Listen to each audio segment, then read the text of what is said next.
Hey folks, welcome back to Canada's Boxing Channel. I hope everyone's doing well, having a good day. I certainly had a good day. Went off to the big city this morning. It's a big adventure for me if I leave the rural place in which I live. Anyhow, this is one of those videos that I've been wanting to make for a while. I touched on it when I did my I think it was top 10 all-time British heavyweights back a couple of months ago. And so I compared these two fighters, but I didn't do such a deep dive. And that's the resume analysis of Tyson Fury and Anthony Joshua.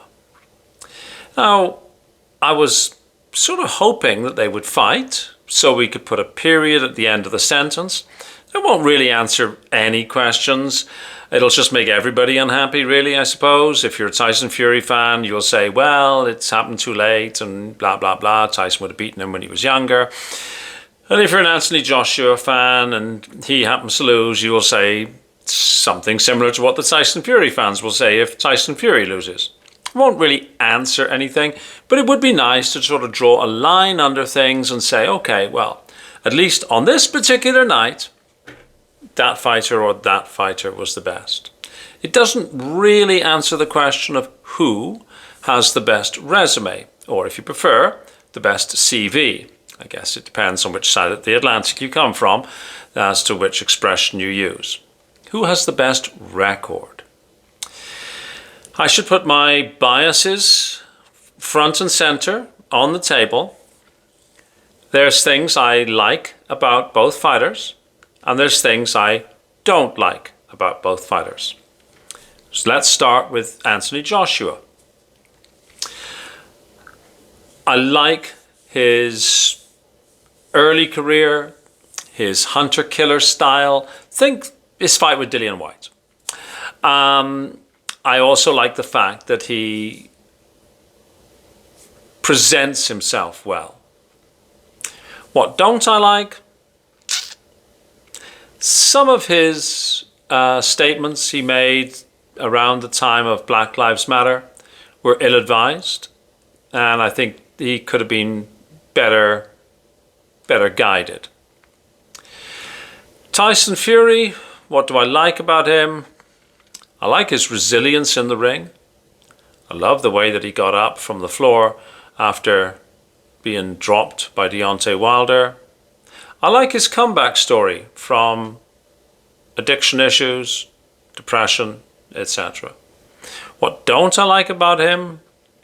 Pretty much everything he says, his trash talking, his gaslighting, his abuse of marginalized persons, and his deportment outside the ring. So I'm not a massive fan of Anthony Joshua. Please don't get me wrong. I'm not a fanboy. I like Anthony Joshua. I like parts of Tyson Fury's in-ring performance, but I have no time for his outside of the ring shenanigans. So if I was to put my biases in front of you, yeah, I would say, if we were speaking in a bar, I'd say, I've no time for Tyson Fury. Yeah, I've got time for Anthony Joshua. I'm biased. So, excuse me. Oh, where did that come from? So those are my biases, right? I'm not a hater. I'm not a fanboy. I just prefer Joshua, and I don't really like Tyson. Having said that, I'm going to try and be as objective as possible to go through their resumes, because the resumes have got nothing to do with what they say outside of the ring and how they deport themselves outside of the ring. Whether they've ducked somebody or not remains irrelevant. If you didn't fight the person, you didn't fight the person.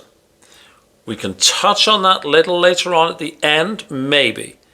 But I'm just looking at what do the records say. As always, please like, share and subscribe, and please leave your comments in the comment section below. So let's start with Tyson Fury. Alphabetical. F comes before J. So, Tyson Fury, tail of the tape, apparently 6'9". Some people say he's not quite, but who cares? Officially 6'9", an 85-inch reach, and he's a very big fellow. He started boxing as a teenager. He represented both England and I believe Ireland. He won the English title in 2008. He missed out on qualifying for the 2008 Beijing Olympics. I think David Price managed to get that selection. According to BoxRec, his amateur record is 20 wins and 3 losses. I have seen other data that says 31 wins and 4 losses. His amateur success was solid. There's no doubt about that. A solid amateur career. Let's look at Anthony Joshua's amateur record. He started off boxing at 18, which was relatively late. He rose to the ranks. He won ABA titles and a silver medal at the 2011 World Championships. He was crowned Olympic gold medalist in 2012. I don't care if you think he didn't win that fight. It doesn't matter. It's all about what the record says. Just like later on, if you think that Tyson Fury lost against somebody early in his professional career, it doesn't matter. It only matters what the record says. Back to Joshua. He won the Olympic gold medal at the 2012 London Olympics. I think that's the highest award you can attain as an amateur. Some people might argue about world championships. Fine, fill your boots. His amateur record is 38 wins, though I have seen figures that say 40. I'm just going off BoxRec. And 3 losses. So, given the Olympic gold medal, his amateur record is better than Tyson Fury's. The Olympic gold medal trumps pretty much everything else. The only argument would be is if somebody won the World Amateurs, World Championship. But since Tyson didn't, there's no argument. The Olympic gold medal trumps everything else. So, the amateur edge goes to Anthony Joshua.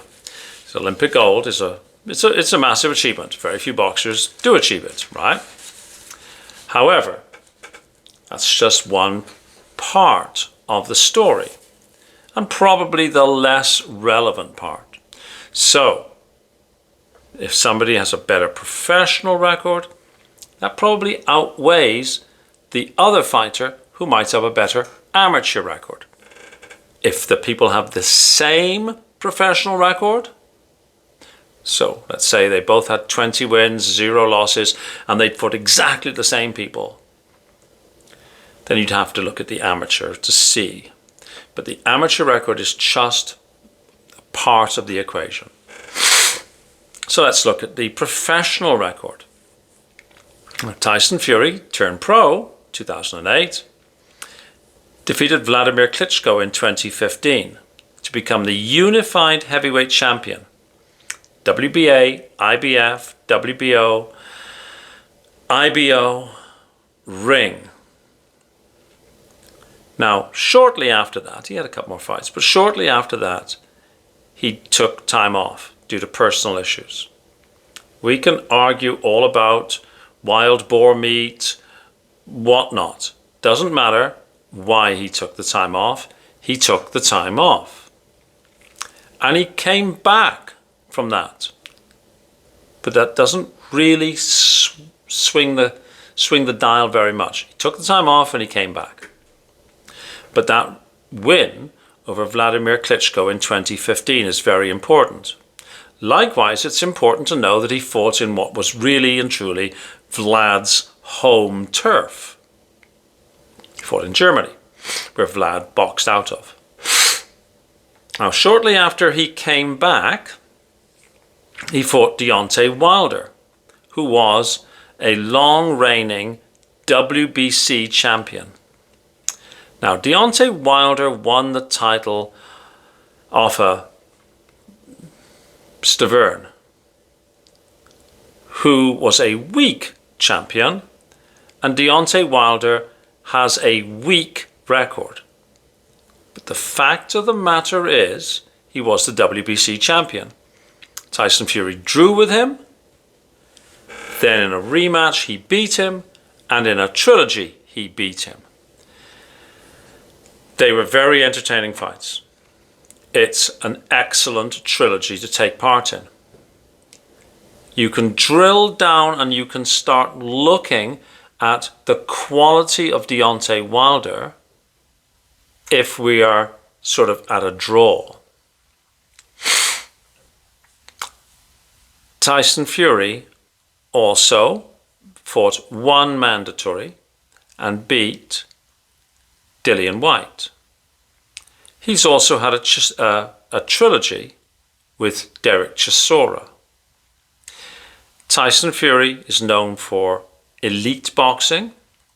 He's got an excellent ring IQ.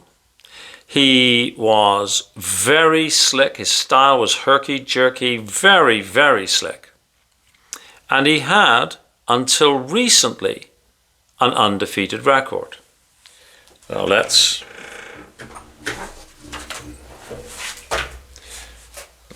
us look a little bit more. So, names on the record. We've talked about Vlad. We've talked about Wilder. Derek Chisora we've talked about. Dillian Whyte we've talked about. Other people that he beat who have got names, shall we say. John McDermott. Kevin Johnson. Steve Cunningham. Otto Wallin. After that, you're left with people like Tom Schwartz.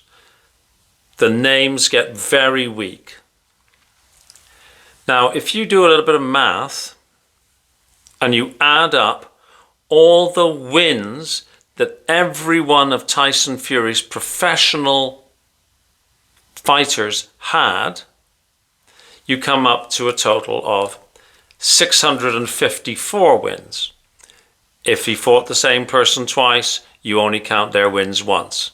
So, Deontay Wilder, you don't count 40, 40, 42, you just count 42. I think it's 42. Anyhow, you get the idea, right? The total number of losses that the people he fought had equal 188. To use Deontay Wilder as an example, you only count the losses that Wilder has once when they fight Tyson, right? So you look at Deontay Wilder's losses, not that he received afterwards, but the losses he had against Tyson. So after the trilogy, Deontay Wilder's record is 42, I think, and 2. So you count 2 losses. So bear with me, 654 wins, 188 losses. And we've talked about the quality of the opponents. So, totally, Tyson Fury has held every championship at world level. He's held the WBA, IBF, WBO, IBO, Ring, WBC, and Lineal. Let's look at Anthony Joshua. Turned pro in 2013. Olympic fame, fast-tracked a little bit. He won the IBF title in 2016, against a weak champion, Charles Martin, I think. And then unified it with the WBA, WBO, and IBO titles by 2018. He beat Vladimir Klitschko, but he beat him 2 years after Tyson beat him. So the win isn't quite as good as Tyson Fury's win. He beat Joseph Parker and he beat Andy Ruiz. Now he lost to Andy Ruiz, but he came back and he beat him. So he lost his titles and won them back. He's also beaten Povetkin. Let's see. Who did he fight that has got a name? Dillian Whyte, Charles Martin. You've got to say Charles Martin, even though, he's not a very good champion, right?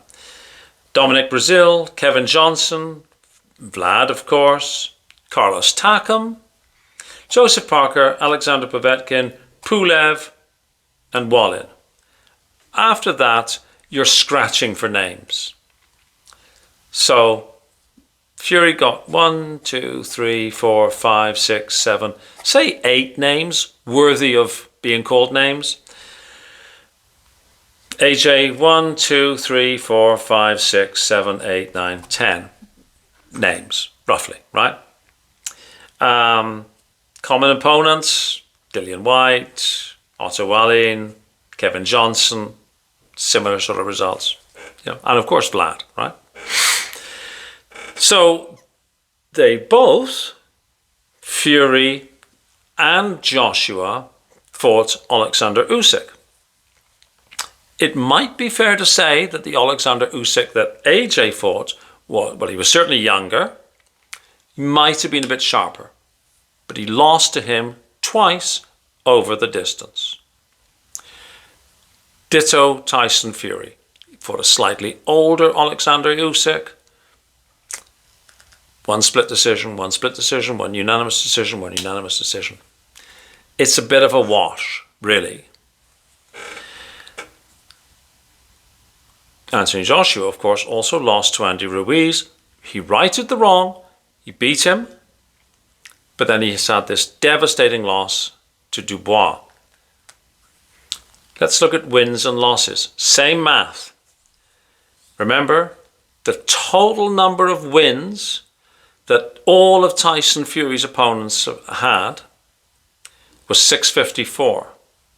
The total number of wins that Anthony Joshua's opponents have had, and fewer fights, was 722. The total number of losses that Tyson Fury's opponents had was 188. The total number of losses that Anthony Joshua's opponents have had, 150. This is not fully determinative, but it does speak a little, it provides a little bit of extra data to the argument about quality of opponents. The pro record for Tyson at the moment is 34-2-1. For AJ, it's 28-4.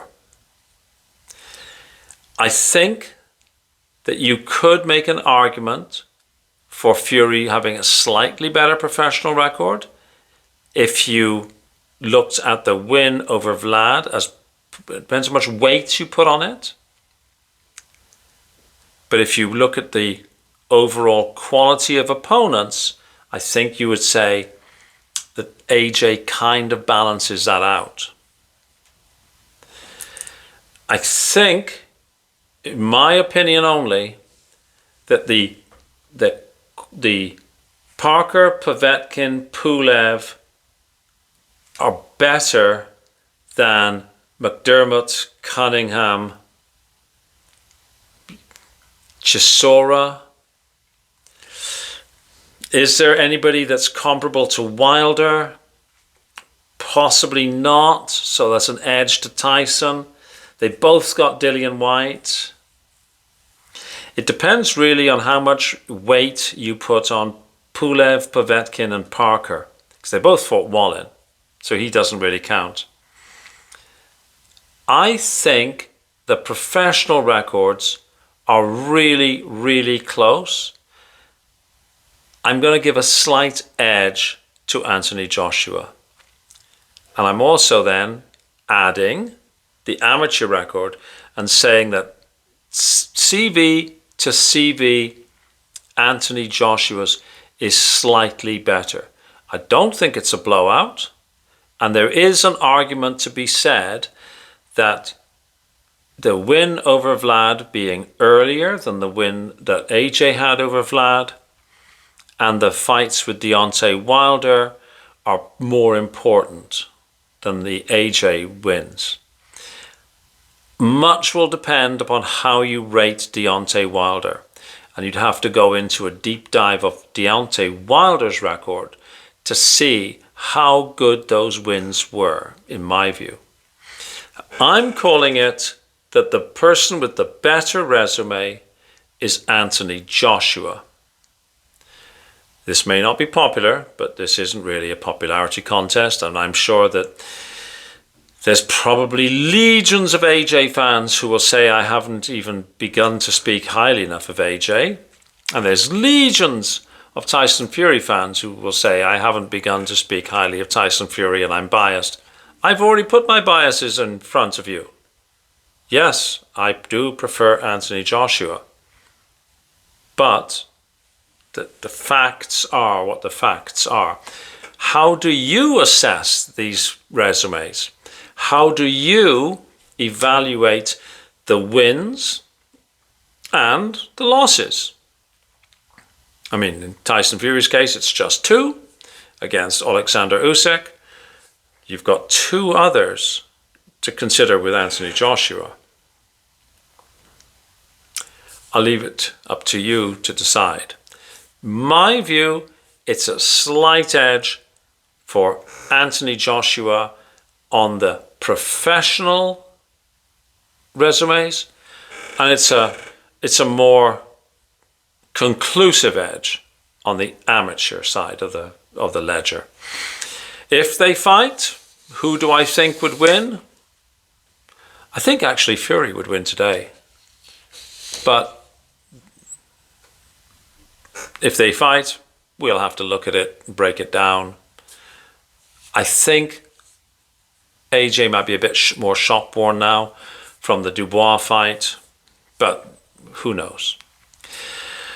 I think we're all sort of losing interest a little bit in it now because time is marching on, right? Should have fought at some other time. Shoulda, coulda, woulda. Let me know what you think in the comments section. I'll put this as a members only video for a while, and then it'll be released next week sometime. So if you're a member, you get to see it now. If you're not a member, well, you'll have to wait for a while.